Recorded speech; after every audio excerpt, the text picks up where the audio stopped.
Well, hello, hello. How you doing? How are you doing? This is the S. Anthony Says podcast. This is the S. Anthony Thomas, and this is episode number 326. How are you doing? How are you doing, you bastards? My friends, how are you doing? I hope you enjoyed July 4th. I hope you got your dog out from under the chair. I hope your kids stopped crying. I hope you had some good barbecue. I hope you did whatever you do to celebrate July 4th. If you celebrate it, I know that my people in the bastard army that's in the UK is like, yeah, we really don't celebrate that. Well, I understand that, but I'm in America, so deal with it, punks. And thanks for not being mad at me for dissing football and soccer. Thank you. I actually do like the sports. I just don't think they'll be that big here. So stop emailing me. Anyway. Folks, I just want to say this. I got to say this, and I'm going to be completely honest with you. I've been on social media for almost a decade now. And I'll be honest with you, I don't have the same love for it that I used to have for it. It's just like anything else. Remember when you were a little kid and you got a toy and you loved that toy and the toy was the best thing in the world and double incredible and fantastic and cripple incredible and all of that crap. And you loved it. You were sitting there you had your catalog out. You're looking at the catalog, the toy catalog. You circle it in a pen. Then you get a spanking for writing in the catalog, but you don't care because... actually, you do care because it's not pleasant to get your ass whipped, but you go. It doesn't matter, damn it.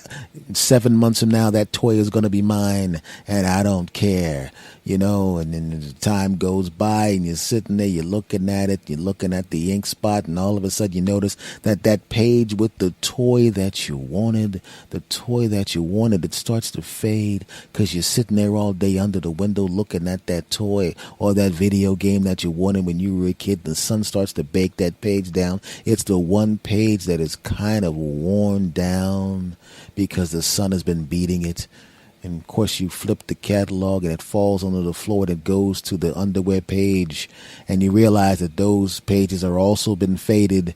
And then your teenage brother walks down, give me that catalog. Why are the pages with the women in the maternity bras, why are those pages faded? Definitely not because I've been using it for other things. And he runs away with okay, that's a different story. We'll talk about that on a different episode.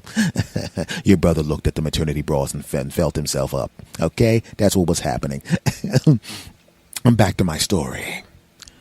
So you're thinking about that toy. You finally get the toy. It's the best thing in the world. You're sitting under the tree. You go, thanks, Mom and Dad. And they go, not a problem, punk. And you're playing with the thing, and your sister's over there playing with her girl stuff, and you're playing with the stuff there because even at that age, we were been indoctrinated that guys have to like certain things and women have to like certain things, which, as it turns out, doesn't apply anymore because everybody gets to play with everything, but not back then. And you're playing with your crap, and she's playing with her crap, and your mother and father go, well, you guys are playing with your toys. We're going to go back upstairs because you're doing okay now, right? Yes, Mom and Dad, we're doing good. Okay, we're going to go back upstairs. And we were up all night wrapping gifts. We were up here talking to Santa. Santa wrapped the gifts, even though you found the credit card receipt that actually itemized everything under the tree, and it was signed by me and your dad. That was our list of things that for Santa Claus to get, and he was just letting us know how much it would have cost if he hadn't been, if the elves had not made it. But we definitely did not purchase it by working hard, you ungrateful little bastards. It was because of Santa Claus, this dude who, did not squeeze you out of his body like I did, and that he did, and that your dad has not been protecting for this entire time and contributing to the household with a salary in addition to my salary. Of course, it's not us that gave you the gifts. It's some punk ass guy okay, whatever. We're going upstairs to take a nap. Okay, Mom and Dad, I don't know why you told us all of that crap because we're really not paying attention to you. I'm playing with my boy crap and my sister is playing with her girl crap and we're not paying attention to you. Well, continue to not pay attention to us. Are you sure you're not going to need anything? You're not going to say, Mom, Dad, we need something? Oh, actually, we're going to completely ignore you while we play with our crap. Good. Because, honey, you want to... Yeah, your mother and I are going to go upstairs and we're going to take a nap. But before we take a nap, we have to move some furniture around. Okay, not all the furniture, just one piece of furniture is going to be moved around. You're going to hear the bed squeaking a lot, but it's very, very heavy. And so it's very, very difficult to move it around. So it's going to be moving around for about an hour or so. And because it's so difficult to move, you're going to hear your mother go, oh God, and you're going to hear me going, oh yeah, damn it, oh yeah. But the only reason that she's going, oh God, and I'm going, oh yeah, and the bed is bouncing up and down is because we're moving it around. That's the only thing that's happening upstairs. And because it's so difficult to move the bed up, it's very, very important that neither one of you comes upstairs until you smell cigarette smoke. Okay, if you don't smell cigarette smoke, do not come upstairs or you're grounded. Okay, huh? Exactly. And then they go, anyway, you get the toy, and it's a great toy. You're having a great time with it, and it's the greatest. And then a day goes by, it's still the greatest toy in the world. 2 days goes by, it's still the greatest toy in the world. 5 days, 3 weeks, 6 months, and all of a sudden that crap is upside down on the floor in your room, and you actually stepped on it to get to something you really like because you no longer give a crap about that toy anymore. You still pull it out every once in a while, but it's not the same. Well, my friends, that's how I feel about social media. When I finally said, all right, damn it, I'm going to break down and start getting on social media, quite frankly, I was kind of excited by it because everybody else was excited by it, you know. I got on Twitter and Facebook almost exactly the same time, you know, almost a decade ago, right? I go on social media, I go on Facebook, I find old friends from around the country in different parts of the world. I couldn't find them, and I started looking them up by name, and they all were there. It was great. Found a whole bunch of my friends. Found relatives that I hadn't been in contact with. Found relatives that I didn't even know were relatives, right? Found old girlfriends. As it turns out, we reconnected, and we found up. And even though we broke up a long time ago, we have a bond now. It didn't work out between us romantically, but it doesn't matter. We still like each other as people. And of course, yes, I let's just say I reconnected with about 4 or 5 of them real good. You know what I'm saying? We reconnected the crap out of each other. You know what I mean? Moving on. And then I got on Twitter a little, like almost probably the same week or the same month. It was like right after I was on Facebook. And in the beginning, it was kind of interesting on Facebook was exciting. Twitter, I didn't understand in the beginning because when I went on Facebook, it was just people talking about their families and news. Okay, great, I get it. I went on Twitter and it was literally a bunch of very, very young people saying things like, I like cake. Hey, that's a nice shirt. Here's my sandwich. Here's a picture of my sandwich. And I'm thinking, this is dumb. Right? But upon reflection, I realized, just like Facebook, it could literally be the water cooler. It could be the world's water cooler. When I was a kid, I was a little boy and Roots came on. Everybody went to school. They were talking about Roots and Kunta Kinte this and getting the foot chopped off that and whippings this. All these horrible things that were happening that we knew about because our family told us about it. But now you see a physical representation of the slave trade and slavery and the passages and the middle passage. And you got a physical. It was brought to life in your face, and it changed you, and it changed the conversation. And I was a little boy when this thing came on, and it changed what everybody was talking about in school, and it changed how everybody talked at recess. It was a cultural event, and I remember how that worked, and I thought, hey, with social media, if used correctly, it could be the world's water cooler. So I decided I'm going to get really into this Facebook. I'm going to get really into this Twitter and all of that kind of crap. And obviously, I'm on several other sites now. I built up a following on several other sites. I get it. And in the beginning, it was fun, man. In the beginning, when I got on Twitter initially, obviously, when you start on Twitter, you don't have any followers. I followed a handful of people just to see what they were tweeting. And as it turns out, the first few people I followed were very, very interesting, kind of funny. I'd tweet some stuff and they'd follow me back and I had 10 followers, right? And it was literally like me and 10 other people, and we would literally conversate via Twitter back and forth and back and forth. On Facebook, I actually knew these people, so I would actually run into them, or I could call them. I knew them personally. On Twitter, this was expanding my friends online. It was great. Yay! New people, fantastic. I now have 25 followers. Fantastic. I now have 100. Yay! Now, when Twitter started out, and when I started out on Twitter, it was a big deal. How many likes and retweets and read this and read it. There was a big deal, and you wanted to get as many people as possible, and you wanted to be interesting, and you wanted to see how many likes and retweets you could get. It was double incredible and triple incredible and all of that crap. And I had 250 people. Oh, yeah. And when I got to 250 people on Twitter, what I started to notice was that the people that I followed were kind of starting out at Twitter at the same time that I did. So whenever any one of us would tweet something, the other people who you're actually engaging with, you tweet something and all of a sudden, bang, 50 people retweeted it. 150 people liked it. Almost everything you tweeted, there was some engagement. Almost everything, right?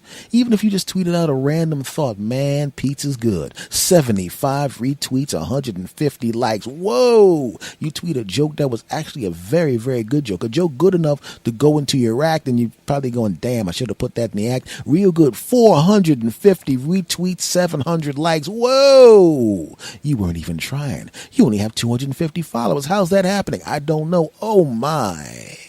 You now have 500 followers. 1,000. 1,500. You retweet something. Oh, 500 retweets, 506 like. Whoa! You now have 3,000, 5,000. Whoa! 10,000 like I have now. And what you start noticing is once you get past 1,000 followers, what starts to happen is the people following you also have 1,000 or 2,000 or 3,000 or 5,000 followers. And nobody sees your stuff anymore. You got used to the fact that you could put out something and you tweet something and all of a sudden 500 retweets, 200 retweets, 300 likes, 1,000 likes, not anymore, son. When you get around 5,000, 6,000 followers, you'll post something up and 16 people will retweet it and 11 people will like it. You get to 6,000, 7,000 followers, 5 people will retweet it and 3 people will like it. You get to 10,000 followers, you'll retweet something, 1 like, 1 comment, 3 hearts. I know people online. I mean, I don't know them personally, but people online that have 100,000 followers on Twitter, 250,000, 300,000, 500,000 followers on Twitter. And they'll post something and they'll get 1 retweet and 3 likes. How does that happen? How do you have 150,000 followers? You retweet something and I read the tweet and it was pretty good and it got 4 likes and 1 retweet. And I was the retweet and I was one of the likes. How does that happen? Because what happens is, as people get more followers, the engagement goes down because the connection with the people that they're following isn't there anymore. Sometimes it becomes more and more about collecting numbers. And when you start collecting numbers and collecting numbers and collecting numbers and trying to drive your follower count up, the people that are following you don't give a damn. They don't care about what you tweet. They just want the fact, well, if I follow you, you'll follow me. Follow for follow. Same thing on Facebook. I follow you, you follow me. Do you read each other's posts? Nope. And that's why on Facebook, I kind of just stopped adding people. Not that I deny requests. Like if somebody does a friend request and I don't know them or they don't have anything that, a lot of times I don't even notice it, to be honest with you, because I don't. It's like, because a lot of times it's somebody from, or it's like a picture that somebody stole off of a website of some hot woman, and they think that I'm Amber Booby Boobs from Yugoslavia. Friend request. I don't know anybody in Yugoslavia. Okay? Get the fuck out of here. But I just stopped, man. I got 3,000 something. I know maybe about half of the people personally. The other half are friends of friends. That's good enough for me. But even then, you don't get that many comments. I mean, I get comments on Facebook way more than I get on Twitter. But not as many as you would think with a number like with 3,000, quote, friends on Facebook. So what does that mean? It means a lot of times we get caught up in trying to get people to just trying to get the numbers up. And even though I got 10,000 people on Twitter, I'll be honest with you, I long for the days when I had 400 people or 300 people on Twitter, when I would post something and it'd be 150 retweets and 150 likes because of the people, of the 300 that were following me, half of them saw it. And a lot of times, all of them saw it and would give me a retweet and a like. Now, I don't give a crap about retweets and likes like that. What I'm saying is the engagement was there. And when you have the engagement, you're inclined to be there because there's a reason for you to be there. You ever have a person that you knew that was a friend of yours, right? And you were cool in the beginning, and you didn't have a falling out. You didn't dislike each other. You never had a crossword. Nothing bad happened, but something kind of dragged you apart. Maybe you moved to a different part of the country or the other side of the country. Maybe they moved to another country. You don't have anything bad to say about them. They have nothing bad to say about you. And occasionally you reach out just to make sure everybody's okay. How's it going? How's it going? But you're not talking to each other the way you used to. And you didn't change how you felt about it. But what about in the same instance, you reach out to that person and they don't return your phone call or your text? They don't say happy birthday to you, right? And when you do call them, they're almost kind of annoyed. They're pleasant to you because of your past relationship, but they're almost kind of slightly annoyed. You know, they're kind of rushing you off. And you get the feeling it's not because you caught them in the middle of something. They just don't feel like talking to you. After a while, if you made the mistake of getting too involved and thinking about how many stars you get and how many likes you get, social media kind of becomes like that friend that doesn't have anything bad to say about you and you have nothing bad to say about it, but the connection isn't there anymore. The engagement isn't there anymore. And it's kind of annoyed that you're there, right? You reach out and and nobody reaches back. It kind of makes you think about restructuring the way you do things in general, right? Now, as everybody who's listening to me knows, I'm in the process of writing a brand new show. I've taken everything that I ever wrote, and keep in mind, I started doing comedy in 1986. And I was very proficient, and I was I wrote lots of jokes. You know, my hero, as some of you probably know, one of my heroes is Prince, and I took very, very seriously trying to be like him. Not to be like him, but to think in terms of being the best I could be and being very, very proficient, writing a lot of stuff and continuing to churn out high-level stuff. That was my goal. That was what was one of the things that inspired me about the guy. So that ought to tell you just how much stuff I've written over the years that people haven't even heard. I haven't done it on television, haven't done it on the radio. You've never heard of any one of these 325 podcasts that came before this, right? I never put it in blogs. This is just stuff I wrote that was going to at some point be a part of the act, but I decided, nah. What you're writing now is an S. Anthony Thomas show, not a Steve Thomas show. That Steve Thomas was the guy you used to be. No one even calls you Steve anymore. A couple of your relatives do, but everybody you met after you decided to use that name, nobody calls me that. Even my old friends were going, you know what? Fuck that. I'm calling you S. Anthony, and that's what you want to be called? Yep, that's what you're going to be called now. You're S. Anthony now, or they call me S. And I realized it was time for me to take all the Steve Thomas stuff that I wrote. And a lot of it was great. Let's be honest.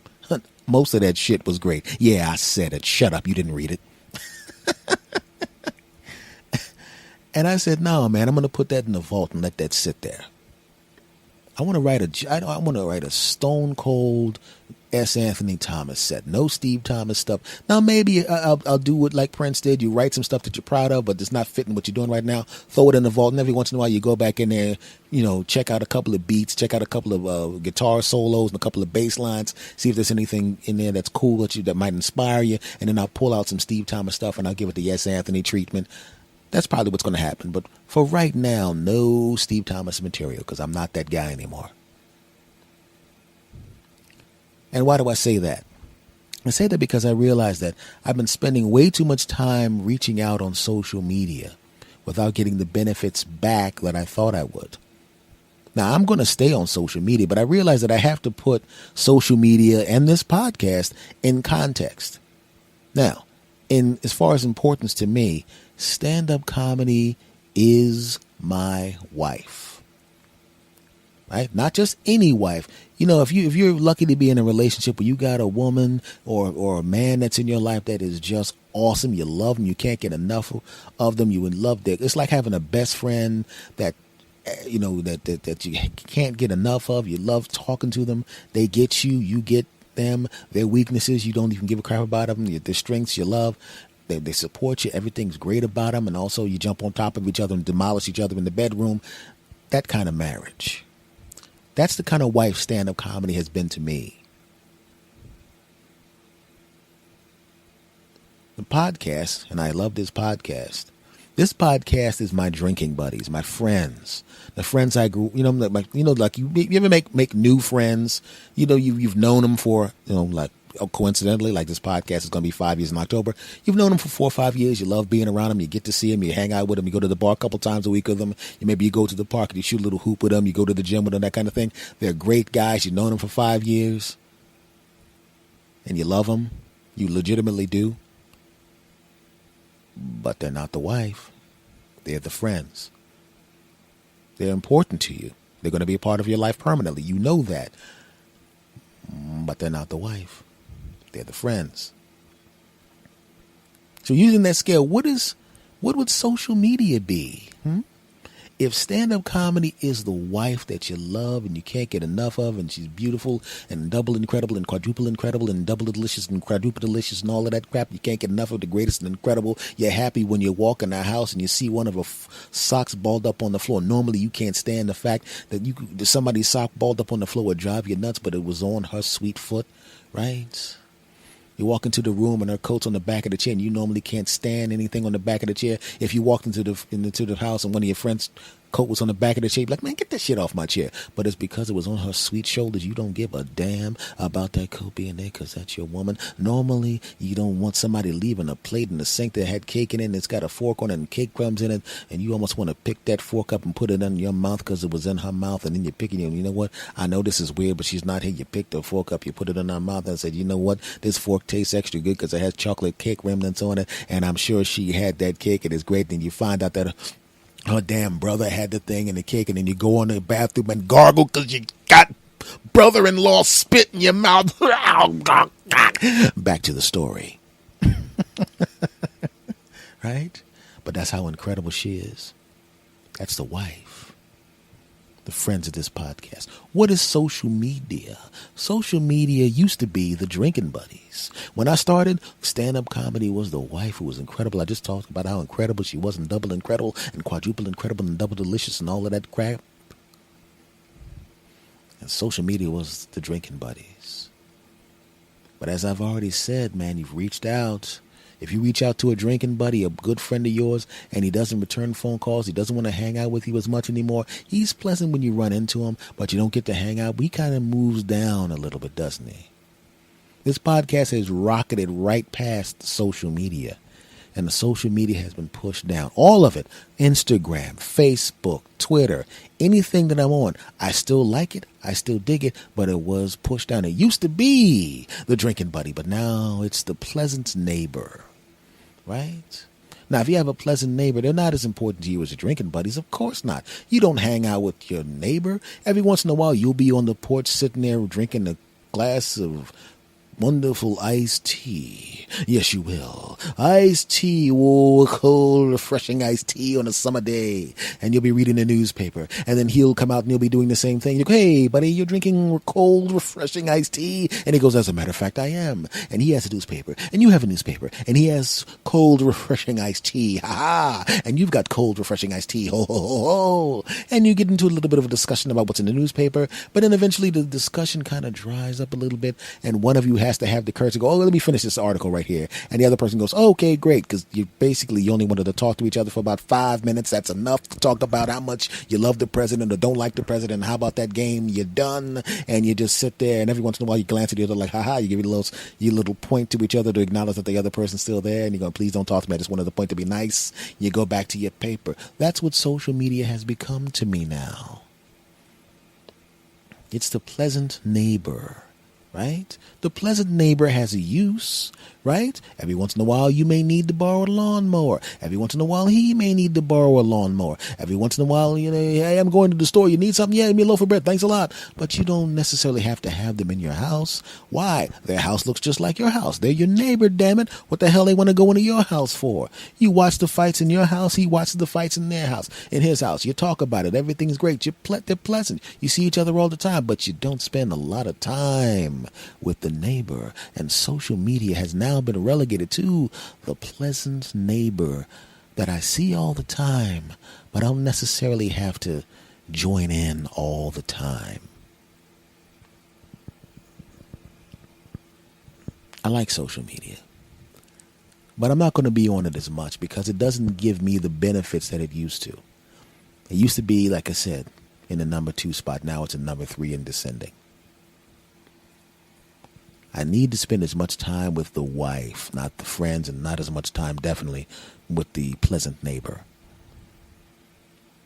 Stand-up comedy is my wife, and I have been neglecting her, not in an overt way. Sometimes you grow apart, right?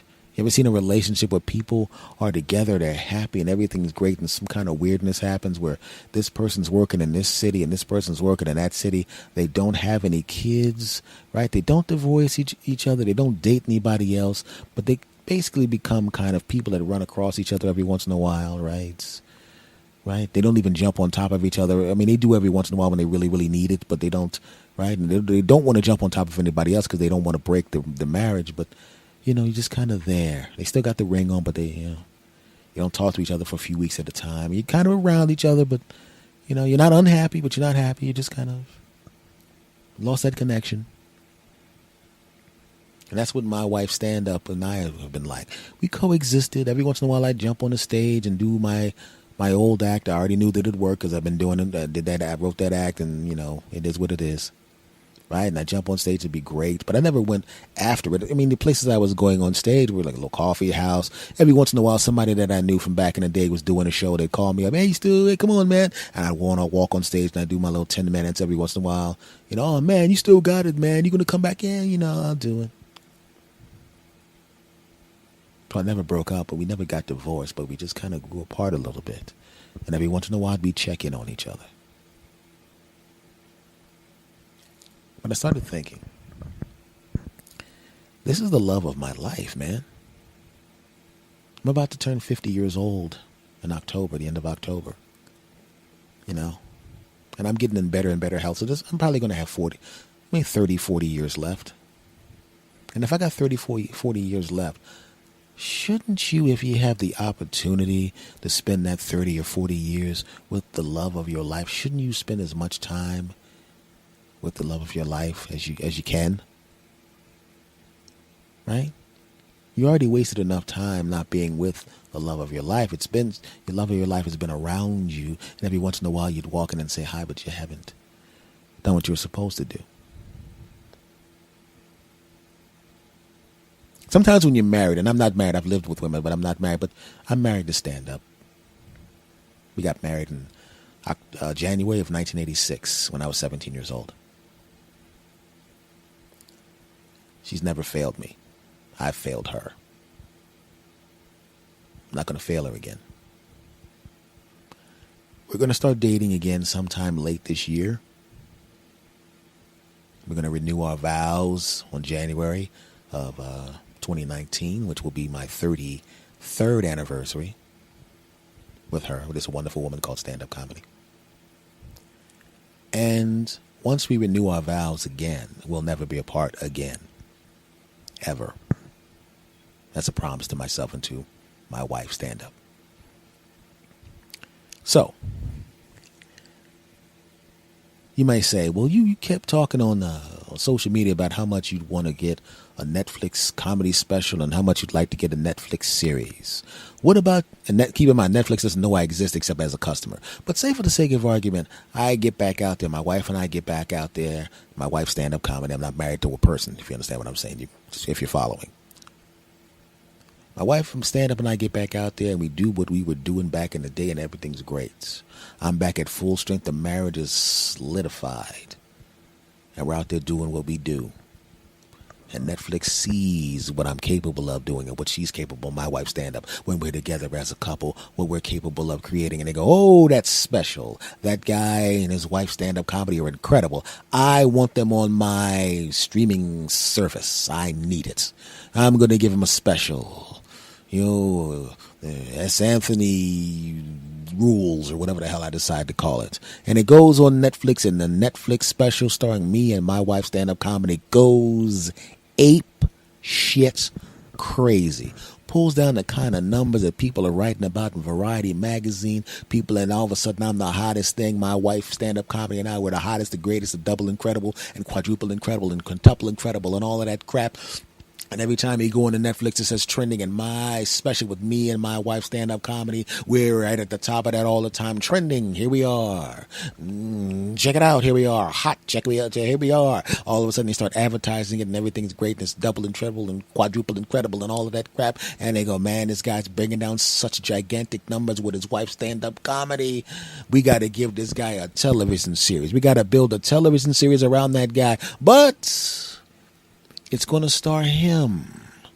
And we can't have him. It's okay if he does a special with his wife stand-up comedy. But we don't really need her on this series. Because it's actually a series that's a drama. But we think you'll be great in it. And my wife, stand-up comedy, who got me to this point, is sitting in a chair and she looks at me and she goes, it's okay, we're together. It doesn't matter. You go off and do what you do. I'll still be here.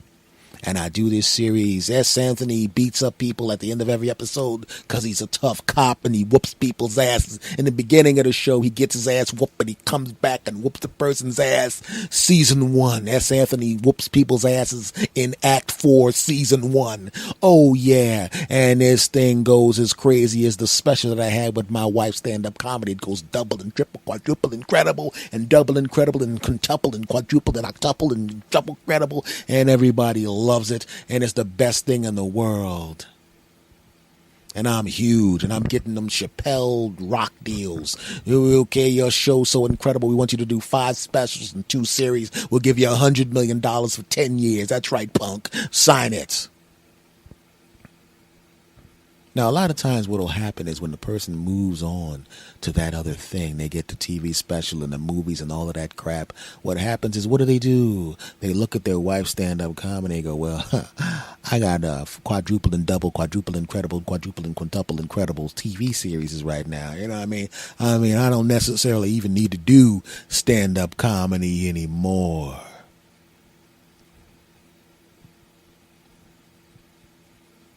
But as I've already said, that's never going to happen. If I get a Netflix special with my wife stand-up comedy and we dominate the way I think we will, and they offer me some shit while I do something else that's not stand-up comedy, and it dominates, you know what's going to happen? I'm always going to have my wife stand-up comedy sweet hand in my hand. And I'm never letting go. So right after the series, season 1 wraps, my ass is going to be on the road with my wife stand-up comedy, doing what we do. I've already failed her. I failed her once. I will never fail her again. So, I said this basically to say this. I will still be on social media, but now I realize that social media is kind of a tool. Right? To get the kind of engagement on social media that I want to get, I realize that my wife and I have to go out there and do what we do. Meet people in person. That way I'm not a voice coming out of somebody's phone or the speaker of somebody's car. I'm not some quick one-liner that flips by that maybe you see, maybe you don't see, even though there's thousands of people on both sides. I'm not going to be just that anymore. I'll be a human being that actually exists and means something. Right? And then what'll happen is it'll all even out in the wash. And if it goes according to plan, all of a sudden social media will kind of slide back up into the number 2 spot. And my podcast and my social media sites will all get together, and I'll have a whole lot of drinking buddies. The drinking buddies will be this podcast, and the drinking buddies will be my new revitalized social media full of people who actually have met me and know me and have seen my wife Stand Up Comedy and I. And I'll have a whole bunch of metaphorical drinking buddies. But even then, with all the drinking buddies of social media, when it actually starts paying attention to things and starts becoming fun again, and it's not relegated to a tool, it moves back up to being engaging like the podcast is. No matter how the podcast goes, no matter how social media goes, no matter how Netflix, when they finally become aware of my existence, no matter how that goes, or some TV series or some movies or whatever, no matter how all of that goes, it could be the best. All of those could be at the top level. Guess what?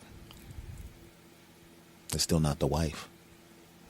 The wife is stand-up comedy, my friends. I failed her once. I'll never fail her again. Are you sure about that? Yes. Okay, because remember what happened last time? You were doing all those TV shows. We were doing really great. Okay, you were on national television. You were on all these radio programs. You were getting standing ovations. You moved to Los Angeles. You were thought of as one of the best comics in the country. And then all of a sudden, you started messing around. You got into these really bad relationships, which were good women, but they just weren't right for you, and you weren't right for them, and you neglected me. Did you not just hear the whole segment? I just did a whole segment praising you. Yeah, you I know I'm your wife, stand-up comedy. I get it. Okay, and I'm going to trust you this one last time, okay? I have all of your talent, all this talent here, all of this ability, all of this training that you have. It's right here waiting for you. So you're going to take good care of it this time. I'm going to take very good care of you this time. That's all I'm saying, because I'm not going to put up with this again. If you ever neglect me again, I just said I'm not going to neglect. What? Really? I got all these people listening to me. I just went through this whole thing talking about how you were the best thing and the most incredible thing and incredible and double incredible and all of that kind of crap. And I just told you, and I just promised I wasn't going to do it again. Yeah, you promised. And then, so basically, if I bought you some roses, you would go, these are some nice roses, and then slap the shit out of me with them? No, I would not do that.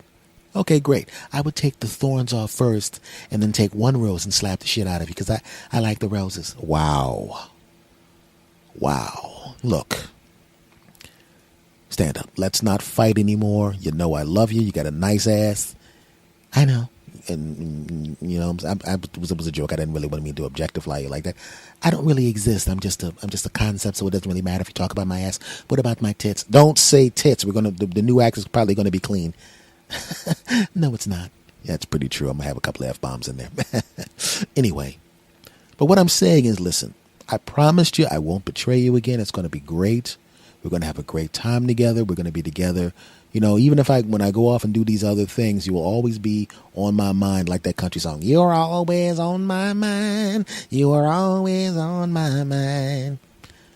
Yeah, could you leave Willie Nelson out of this? Just talk about me and stop using that as an excuse for your okay singing voice. My singing voice is pretty damn good. So you're now a singer now. No. Stand up. That's what I thought, you bastard. And stop using my catchphrases. I'm really you using a different voice. Shut up. Anyway, so what I'm saying, stand up, is listen. I won't betray you again. Okay? It's us forever, and that's that. I promise. You promise? I promise. Okay? All right. So as soon as I finish doing this podcast, I'm going to upload this and all that kind of stuff. And you know what I'm going to do next? You're going to write jokes for me, aren't you? You damn right I'm going to write jokes for you. I'm going to take that pen, pop the cap off of it. And then what? Then I'm going to take that notepad. I'm going to open it up real good. Spread them pages out real wide. And I'm going to take that big pen and I'm going to jam it. I think people are still listening to us. Anyway, I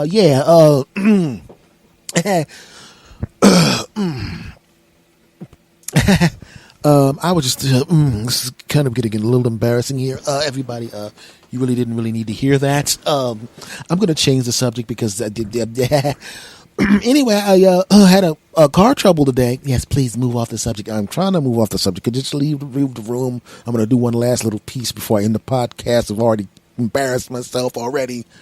Are you going to talk about the car tire? Just stop. What are you going to? Yes, just chill. Just watch out. Anyway, guys, forgetting all of that,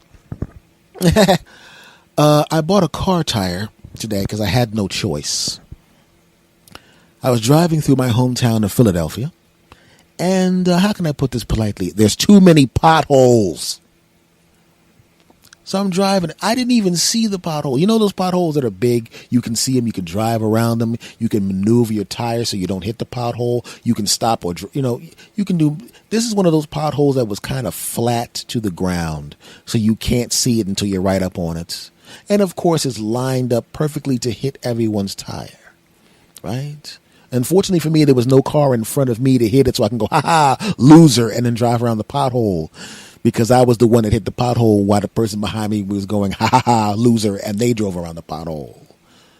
So at first I'm like, damn it, because it's one of those potholes where it goes, shaboom, and I'm cursing, damn it, right? And I maneuver my car so the back tire doesn't hit it, and I'm going, mother jumper. I didn't say jumper. And did my little errands, and then I'm coming back out of the store, and I look at and something says, look at your front tire, dude. Actually, it was a dude walking around the supermarket going, look at your front tire, dude.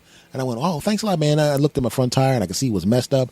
And then he kept walking, and he went up to the next person and went, look at your front tire, dude. And it was a lady, and then I realized he just walks around the parking lot of supermarkets going, look at your front tire, dude. And it just happened to apply this time, and I went, he's scary. Please call the police. So I looked at my tire, and it was jacked up. It hit so hard that the belt and tire was broken.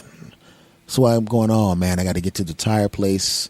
And the tire place that sold good tires was way far away, and I did not think this tire was going to make it that far. But, if you live in the hood or near the hood or hood adjacent, you know that there's always tire places. You're driving down the road, and there's always a tire place where there's a bunch of dudes, and there's a bunch of tires stacked up, and it's not the kind of place where under normal circumstances you would go because, no. But I'm like, hey, man, it doesn't matter. I got to get this tire, man. I got to get this tire. So I'm driving, and that tire was wobbling around. That tire was wobbling hard, man. And I'm trying not to hit any more potholes because I don't think this thing could take another pothole hit. And I don't want to have to get my car out of the middle of traffic with some people cursing at me and some stupid tow truck guy going, hey, you're in a desperate situation. If this was just a regular tow, if you were in a parking space, I would only charge you $50. But because you're in the middle of the street and people are actually physically slapping the shit out of you and kicking you and pissing on you and calling you a dumb bastard and saying get out of traffic, you asshole, I'm going to charge $5 billion. You know what I'm talking about, those bastards.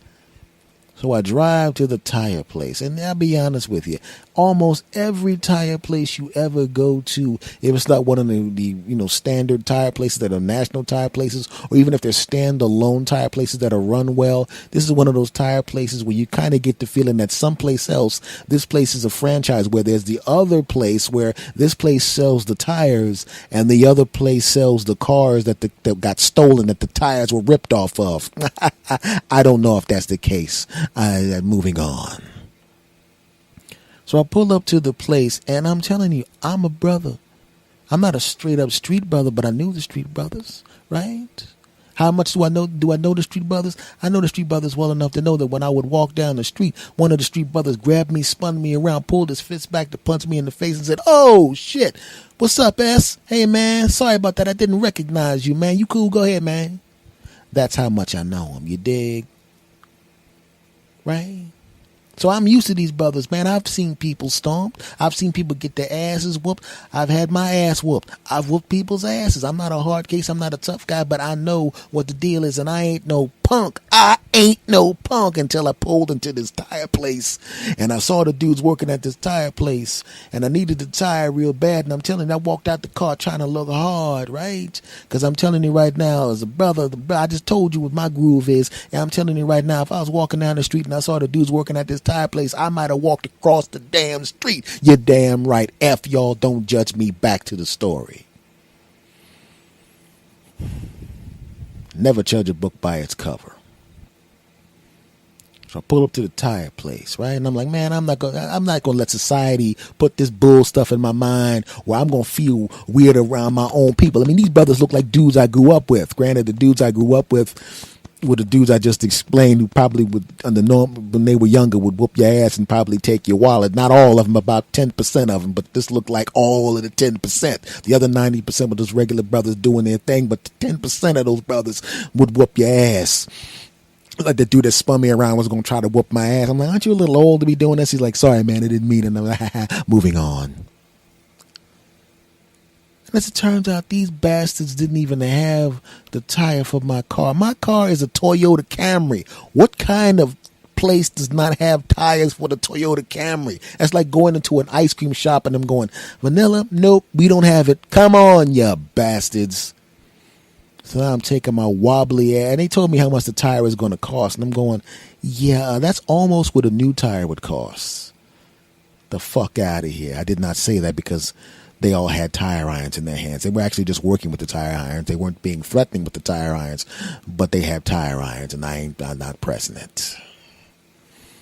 Okay, I said all of that for comedic effect. None of these guys was scary, but it sounds better that way. Just kidding. They were very scary. All right. So I back out of the place. I go to another place. Now the thing is wobbling even more. It's wobbling so much. I'm going, please do not let any police officers get behind me. Please do not let any police officers get behind me. I know that most cops do their job right, but I just don't need to deal with it because I've already been pulled over with this car when it was operating perfectly by police officers who made up excuses to pull me over, pull up to the car, see that it's a middle-aged guy, and they realize, damn, I wasted my time. I was hoping to rouse some kids and arrest them for no particular reason. You know, I don't even acknowledge the police officers that don't pull me over because you'll see 50 cops that'll drive around you that are actually doing their job properly and leave you alone because you didn't do anything. And then there's the one that pulls your punk ass over. The next thing you know is hashtag S. Anthony got fucked up for no reason. And I'm on TV talking about how the cop beat me the fuck up for no reason. His tire was wobbling and his tire probably had 6 guns in it, so we had to beat the shit out of him. You know what I'm saying? Moving on, back to the tire. So I drive to the other tire place and I pull in. And the guy goes, hey, man, what you need, man? I need a tire. He goes, okay, hold on. He goes into the back. I got it. And he puts the tire on. Now, the other tire place is the place I had gone to before. And they always had the tires. Maybe the reason they don't have the tires now is because I bought all the damn tires, the bastards. So now I'm at this place and I get the tire, and they put it on for me. Right? And you don't realize how much you appreciate something until that something is getting messed up, right? You don't realize how important your tires are on your car because normally they don't fail you. Normally it's your choice to just go, you know, I've had these tires for a certain amount of time. They're getting a little worn down. I'm going to buy some new tires. And in that particular case, it doesn't really matter because the tires hadn't failed yet.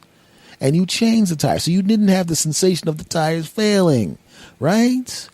You don't appreciate your car till the shit breaks. You get in the car, you put your key in, and you go about your business. You don't think about it until the car breaks. Then when you take the car in, and we're gonna need your car for 3 days. Well, 3 days, goddamn it! Now you appreciate your car.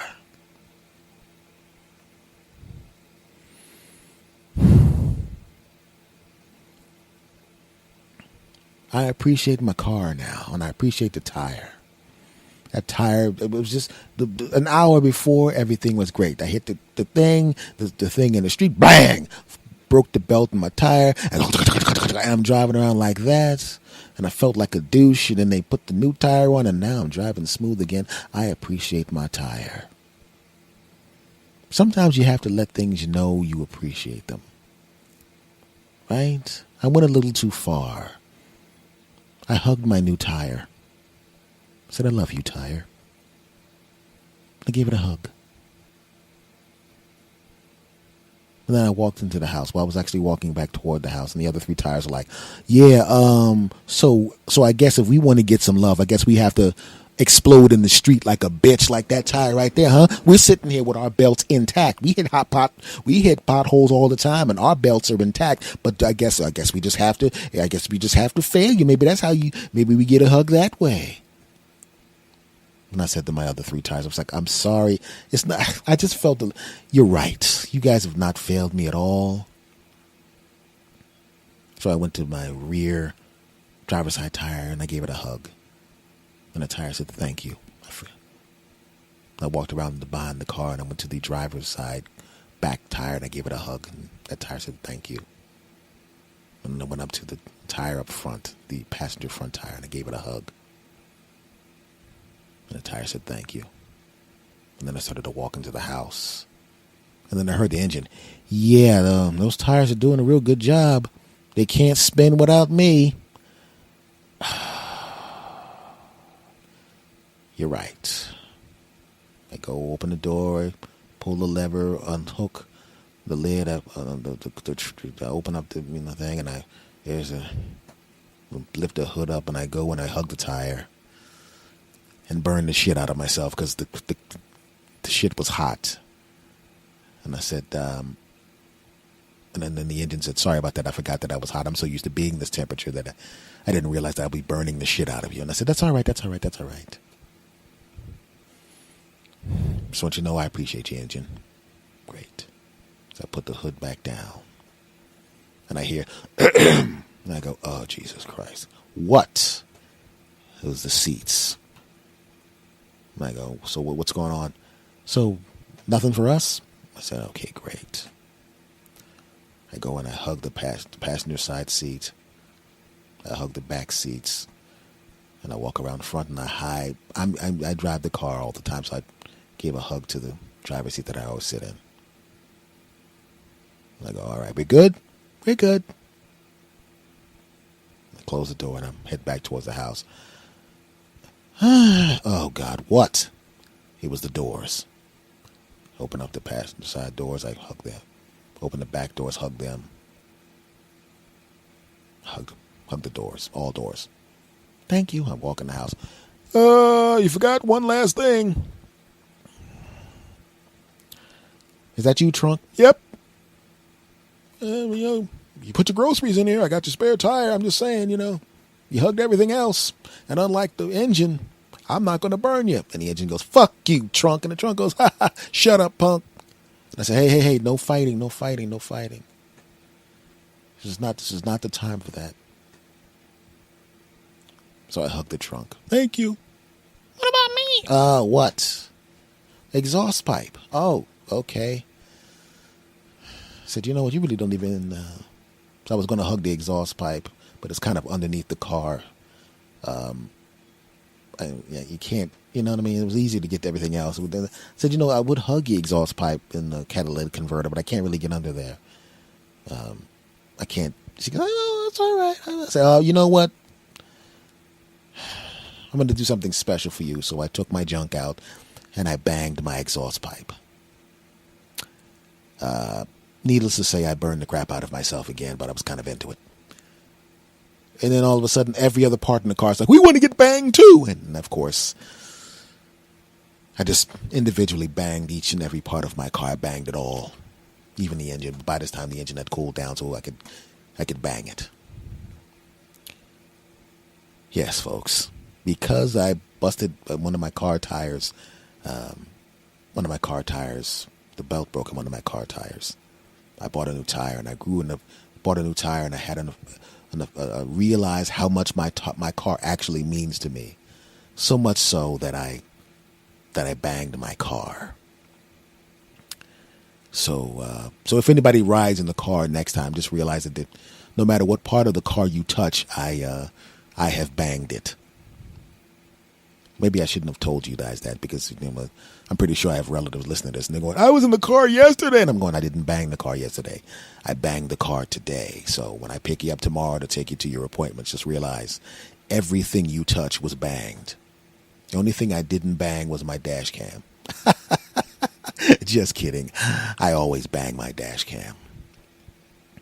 I know what you're thinking, folks. Come on, man. It's just another one of your stupid form stories, anthropomorphic stories where you try to do something, you give voice to different inanimate objects for comedic purposes. Okay, I'm going to let you think that. But if you're in the car with me and I walk away from a car and I'm going to let you walk up the steps of the house first. I'm going to be walking behind you.